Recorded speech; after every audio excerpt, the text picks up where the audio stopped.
Hello, hello, hello, everyone, and happy Friday.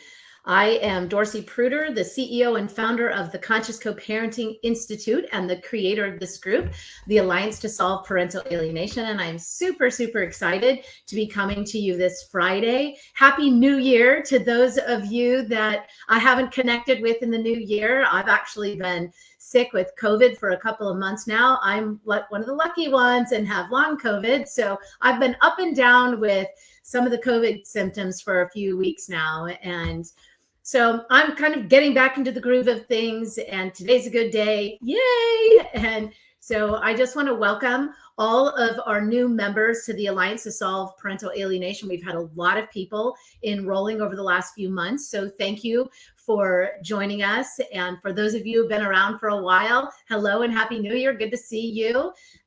Again, I'm Dorcy Pruter. I'm the CEO and founder of the Conscious Co-Parenting Institute.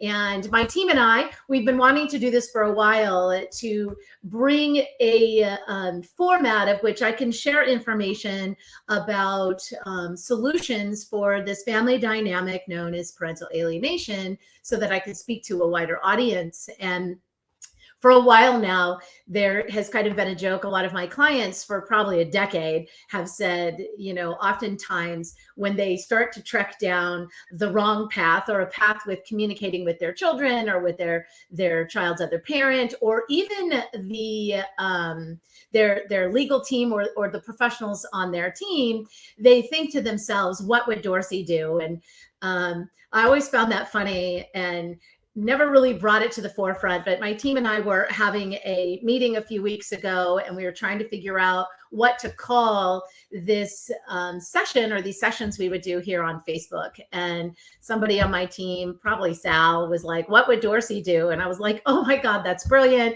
And so here we are. So happy Friday. Welcome to What Would Dorcy Do? I'm really excited that you guys are here.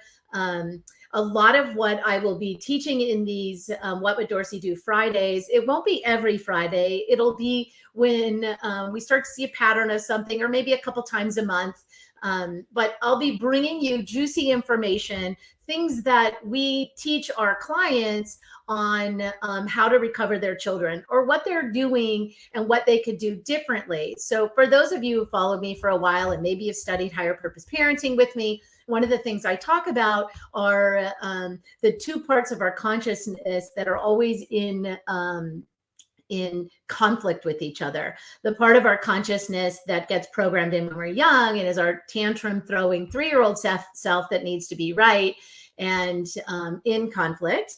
And then our higher self, connection to God, source, universe, whatever you believe, but our being that operates from love. And so I want to give you sort of the contrast on what would Dorcy do. The lower self part of us, the fear-based part of us, it's the part that acts and reacts and does things based on fear. And then the higher self part of us that acts and reacts or responds based on love. And there's really only two manifestations of which we do things as humans: from a place of fear or from a place of love. And oftentimes we're doing both, right? Things are coming in our life, and we usually process and stuff from our fear-based consciousness, and then it keeps coming back, right? There's patterns in our life, patterns of experiences and behaviors that show up. And instead of taking the time, right, or taking a breath, if you will, and really responding from the place of love, we oftentimes respond from the place of fear. And so you'll see a theme in a lot of my teachings that are all grounded in this reality. And so What Would Dorcy Do Fridays, we'll be coming to you live on Fridays, sporadically throughout the month, is really to help you understand this family dynamic, and then what we often do from our fear-based manifestation, right? And then what we should do. And I'll share stories from clients that we've worked with. I'll even share experiences that I've had. So even What Would Dorcy Do? Sometimes Dorcy on my own shoulder is like, so I want to bring to you some value that hopefully will help each of you take the next step forward and recover your children, or for those of you that are already recovering your children, just reminders of how to keep your children folding into that soft place to land. So for those of you who don't know, you may have been in here or brand new here and you've heard the term the chosen parent. And I coined that phrase in 2017 at a conference I was speaking at. And the chosen parent is the parent that the child chooses to recover their family, and usually after a complex custody or divorce situation. And so oftentimes we refer to ourselves as the target parent. And so I want to shift your mindset from the target parent, which is your fear-based victim mindset, to the chosen parent, which is your love-based, right, higher self mindset. The reason that your children chose you is they know that you're the healthier of the two parents and you're the one who's going to learn the skills to recover their family. And the children love both of you. They love mom and dad, and they only have one mom and one dad. If you are remarried or the other parent is remarried, then we call those bonus parents. So love is abundant.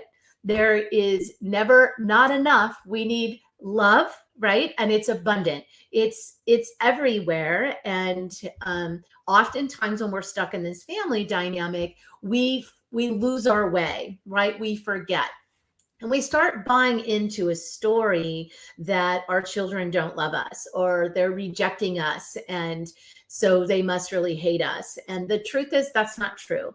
Your children love you and they want you to rise up out of the rubble, right? They want you to lead them out of the pathology and back to normalcy. Or even for some people, it may be the first time they experience normalcy, because maybe the relationship that the children only experienced while you were in an intact marriage was chaos, right? So we see all levels of this family dynamic. And oftentimes, or most of the time, there's some chaos anyway when you're dealing with a pathogenic parent. There just is.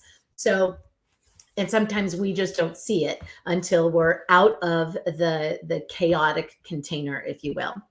So I want to share with you today's topic, which is what do I do when my children are accusing me of saying and doing things that my co-parent is actually saying and doing?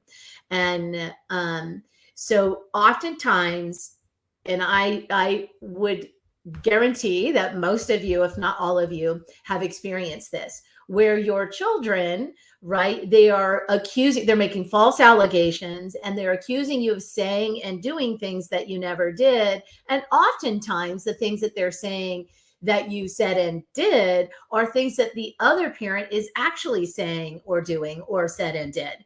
And you find yourself in a place of defensiveness. So targeted parents, when we feel targeted from the pathology or targeted by our children, really the pathogenic parent through the children, we find ourselves defensive and we want to clear the record. So Dee Dee, that's my lower self, that's my fear-based Dorcy. She would act out in protest. She would act out in defense. She would want to clear the record. She would want to set that record straight, and she would want to explain to the children what's actually happening, and maybe even explain to the children the pathology of the other parent if she knows it, right? So that is frequently what we do because we want our children to understand what's happening, and we want to defend ourselves because the things that are being said are false. And so what would Dorcy do on the other side of that? How would you react to that? Or how would I react to that from my higher self, from a place of unconditional love for myself and for my children? And what I would do in that situation is, instead of reacting, right, getting defensive, fighting, trying to explain myself, which children aren't going to listen to anyway because they really want to be lifted out, right? Then I would show up differently. What I would do is fuel critical thinking for my child or my children. And it looks something like this. when my child accuses me, for example, of not communicating with the other parent. Okay. You never communicate with dad. He never knows what's going on. You don't agree to anything. You never let us do fun things at dad's house. Okay. Those are all themes that I've actually experienced. And, I want to react to say that's not true. I let you do things all the time, and I communicate with your dad. He doesn't listen. He rewrites what I'm saying. Instead of being defensive like that, I show up from a place of unconditional love and say, that's an interesting perspective. Help me understand why or where or how you feel I'm not communicating with your dad, right? So instead of defending, right, I open up the opportunity for conversation. Now, most of the time, these kids are just repeating what they've heard. So it's usually like, you know what you did, or you don't get it, or now you're just arguing, because they're not using their critical thinking. So the defense is now they're defensive.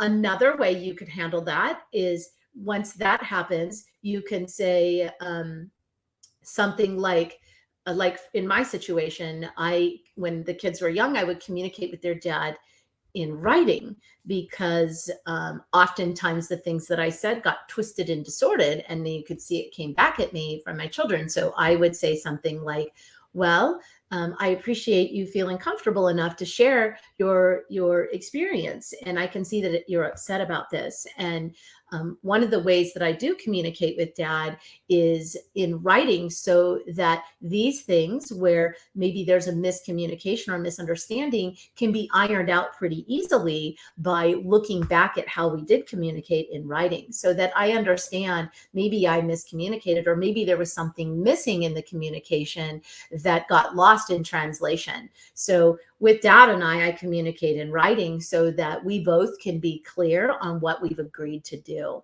And then I just let it go. Sometimes kids come at you with things and you feel like everything needs a response. And the truth is, most things don't need a response. And I love this tool that you should all have in your toolbox called the NRN, the no response needed. And usually at exchange time, if your children are coming on your parenting time and they come back and they're haughty and arrogant or rude and disrespectful and making all these accusatory statements, I always say, in that space, give them the opportunity to empty their proverbial trash can. And I know some of you who've been following me a while, you're probably like, I've heard you say this a million times. I will say it a million times more.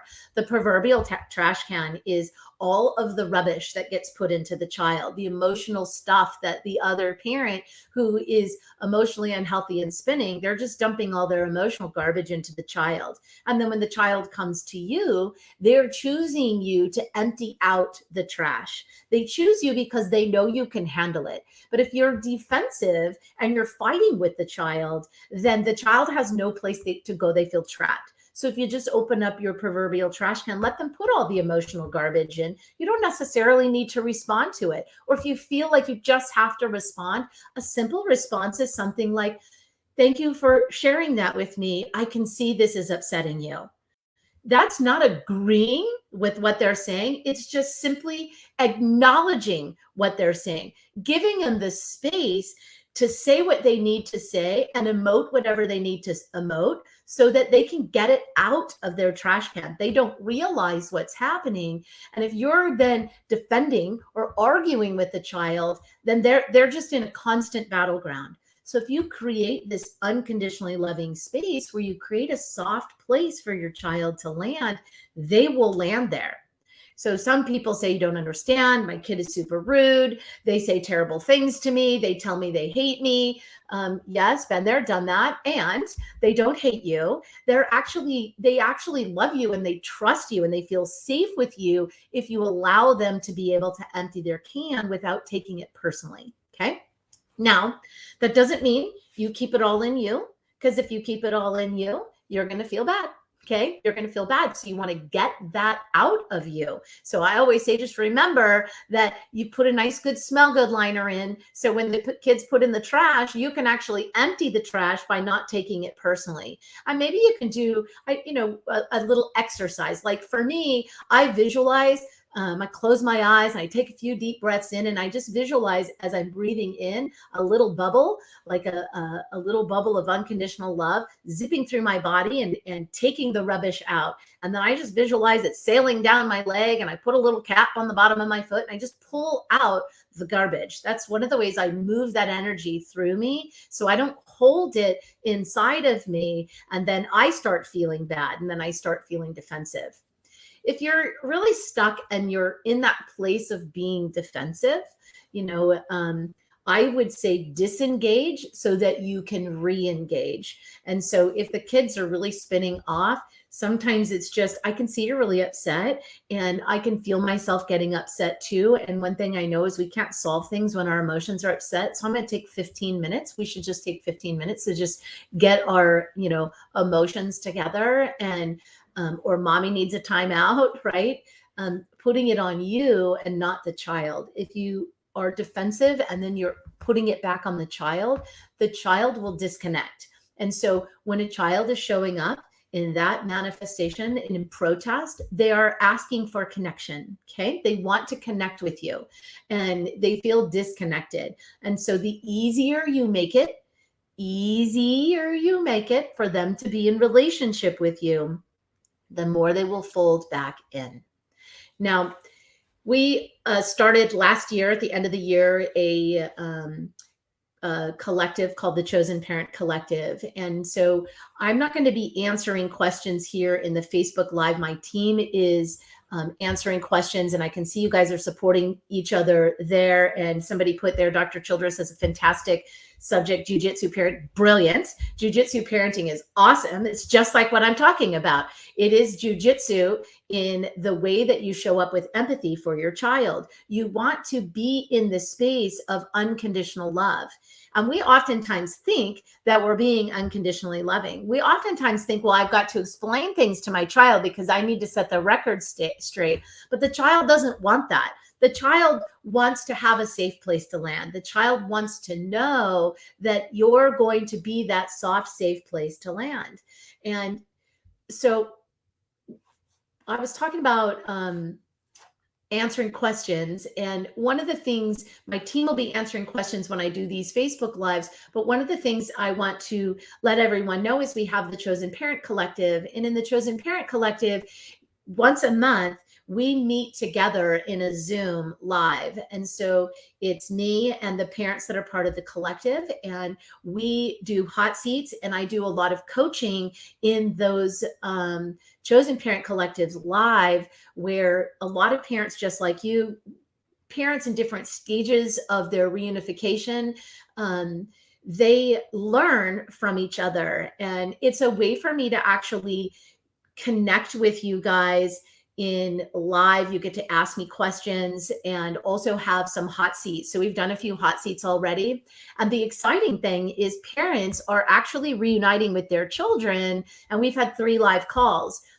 Last live call, we had 8 parents that shared a story of reunification that they experienced by implementing the skills that I teach. So these skills that I'm talking about today, we actually work through them in the Chosen Parent Collective. So if that's something that you're interested in, my team will put a link in the chat so that you can click and read about it. And if you want to join the Chosen Parent Collective, we'd love to have you. I believe it's the second Wednesday of every month we come together. So far, each call has been about 3 hours. I always say, okay, we're going to be here for an hour, but it's usually about 3 hours. They are recorded, and we do have the recordings online. So if you enroll, you get to go back and you can listen to the previous calls or watch the previous calls.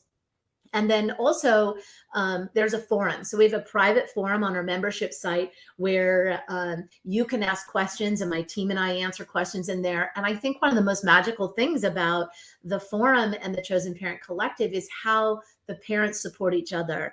And I'm reading what people are saying, and they are saying what we teach. And it's so nice to see that people are doing it. So it's not just that they're rinse and repeat what I'm saying, but they're actually implementing what I'm teaching here. So these things sound simple. And sometimes people give me pushback, right? It's too simple. That doesn't work. You don't know my family. And true, I don't know your family, but I know this family dynamic, and I've lived it my whole life, being a kid, a mom, and a stepmom, so a bonus mom. And so I understand this family dynamic intimately well, and we run a reunification program all over the world that recovers children that are severely alienated because the system didn't fix it soon enough. And so I share this with you because I'm want to bring you guys solutions. That's what the Alliance to Solve Parental Alienation is all about. And we've complicated things as a society, and we don't have to. We can actually go back to the basics and simplify things. I want you to think about alienated children, for example. We know that they are being coercively controlled by the other parent. And if we react with defensiveness, and if we react with the answer, then the child is never free to apply critical thinking. And critical thinking is a key component in recovering your children. They need to be able to think for themselves. But this whole family dynamic has twisted and distorted that, including the family court system. It's like, listen to the child, the voice of the child, but all of these things are the false voice of the child because the child is being coercively controlled by the other parent. And so our goal isn't to then you coercively control the child. It's to inspire and ignite critical thinking in the child so the child can have their authentic voice come to the surface, right? The authenticity of the child, which is always there. It's your child is always there, right? The authentic child always there, okay? Sometimes tucked below the surface for safekeeping. I want to close this lesson with something I think a lot of us forget, which is, and I said this at the beginning, children love both parents. They love you, they love the other parent, and oftentimes they're parenting up to the other parent. The other parent's emotions are unmanaged, mismanaged, or they're incapable right now of managing their emotions. And so the child is parenting up, right? They're trying to take care of the other parent emotionally. And so when they come over to you, that's all they know. So they're going to try, right? They're going to protest and try that over here with you. However, if you're soft and you create the soft place to land, then you free the child from having to parent up, and the child gets to be a child. You free the child to start implementing and applying critical thinking, okay? Now we have to look at that other parent with empathy as well, even though they're really annoying, and even though they do and say terrible things, and even though the child is projecting that onto you. I want you to think about when they're doing that they trust you, and they love you, and they know they chose you to lift them out of this family dynamic. And so they're volleying the hot potato over to you, and they're asking you to cool it down, okay? And it may be that the only experience you have with your kids right now is giving them the cool hot potato back, right? Maybe that's the way that you're parenting the child right now. So instead of being escalated and meeting them with a hot potato, you're going to take that hot potato and you're going to cool it down by creating that soft place to land so you can give it back to the child. It's not your child's responsibility to manage up the other parent, but they're in this situation right now. And so if you teach your child by modeling, right, role modeling for your child, then they're going to do that with the other parent. Okay. It just happens that way. And you can resist it, right? Then the child will resist, or you can be the soft place to land. When you're doing that with your child, you're actually giving your child skills, teaching your child skills, and they're going to teach the other parent skills, even if they don't implement them right away. Okay, so the more consistent you are with being that soft place for your child to land, implementing jujitsu, right? Coming from a place of empathy. I hear what you're saying.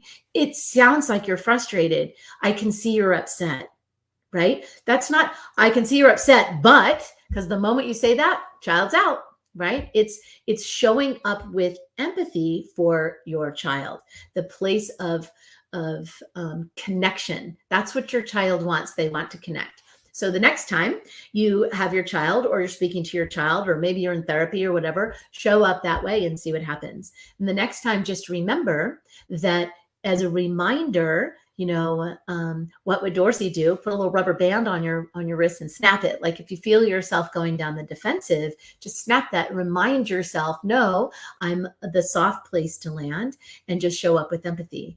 I can see that you're upset. I can see why you would be upset about that, right? So holding that space of letting the child emote so that you can take out the trash. The parents that implement this consistently share with us frequently, like the resistance that they had to implementing this. And then when they actually implemented, their children folded back in. And in the Chosen Parent Collective a couple weeks ago, we had a mom who thought her children weren't coming for Christmas, right? And they told her, they vehemently protested, I'm not coming to Christmas. I'm not going to spend a holiday with you, yada, yada. And not only did she have her children on Christmas, she had them in the morning, she really implemented what we teach. And even though she was spinning sometimes on the inside, she reminded herself to just be easy, to be that soft place to land, to not get in conflict with her children when they were in protest, and they just softened up and folded in. And so I share that with you because just the last call that she was on in the live call was very resistant to what I'm saying. So if you feel some resistance to this, I would say check in with yourself, and then maybe role play with one of your friends, or if you're remarried, or if you're dating somebody close to you, where you can role play with them what your children say to you, and creating that soft place to land. Practice, practice, practice. Practice with each other. Maybe you can find a practice buddy here in the Alliance that you can practice with each other this simple tool that when implemented really creates the space, kicks the door open for your children to fold back in. Create the soft place to land. So that's this Friday's What Would Dorcy Do? I'm very excited to be back in the saddle and back here in the Alliance. You're going to see more and more of me and my team. We are implementing something new. We tried to implement this last year, and we just, it just kind of got away from us. And so I want to just kind of put a little plug in here that if you are new to the Alliance, you'll probably start seeing a direct message from somebody on my team. They're a concierge. So we're implementing a new process of creating the concierge in the Alliance. So we'll probably post, actually we will post in the Alliance. And then if you're interested in having somebody on my team as a concierge in the Alliance, then just hit us up. Say, I would like a concierge, just put it in the comments, and then we'll assign somebody to you. For those of you that have recently come into the Alliance, we're going to be doing that already because we have your information from answering the questions. So we're really sorting those, the questions, sort of the little buckets of people, if you will, and the things that you're looking for, so that we can start providing some additional support for you here in the Alliance. So this is a private group. So for those of you who are new, this is a private group.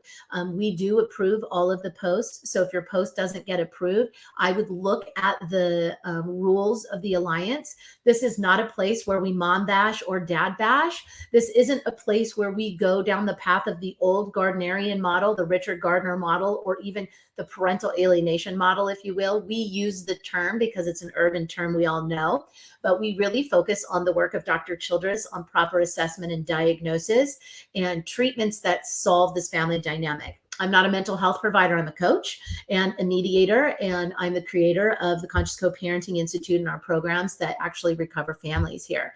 And we collaborate with Dr. Childress, and we really know that this is the solution, that we offer solutions, and that we meet your needs wherever you are in the process. So if you are in the court system or in the legal system and stuff, just let us know that you would like a little additional support with a concierge here, and we'll connect you with somebody on my team as we start to wrap ourselves around you. This is a very big group, and so we'll do our best. And if something falls through the cracks, I apologize. Just reach out.